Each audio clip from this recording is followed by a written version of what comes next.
आता बातमी आहे आरोग्य विभागातल्या परीक्षेच्या घोळाची।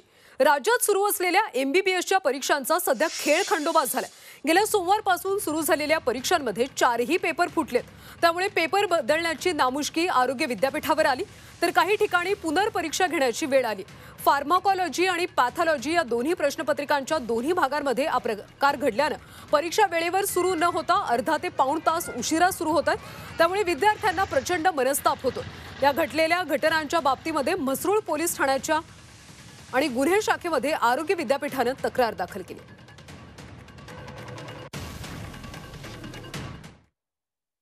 काही परीक्षा बाबतचे एक्सपर्ट असतात आणि त्यांच्याबद्दल चर्चा केल्यानंतर 4 निर्णय घेण्यात आले की जे आमचे 50 सेंटर आहे त्याचे सर्व CI CO यांनी जे आपली SOP आहे पेपर फोडणं, जे विद्यार्थ्यांसमोर आपण पेपर खोलतो त्या पद्धतीने त्यांनी केलेलं आहे की नाही, त्या 50 सेंटरचे CCTV कव्हरेज ते पण आपण त्यांच्याकडनं मागवले। हा एक निर्णय घेण्यात आला। परत हे जो फार्माकोलॉजीचा 1 पेपर आहे तो 19 तारखेला परत घेण्यात यावं हे पण त्यामध्ये सांगितलं। आणि तिसरं की आपले जे म्हसरूळ पोलीस स्टेशन आहे त्यामध्ये तक्रार दाखल करण्यात यावी, तसेच सायबर सेलमध्ये। आणि त्याच दिवशी आम्ही त्या cyber sale, Mhasrul police station आणि गुन्हे अन्वेषण कार्य या 3 ठिकाणी आम्ही कंप्लेंट नोंदवण्यात आली।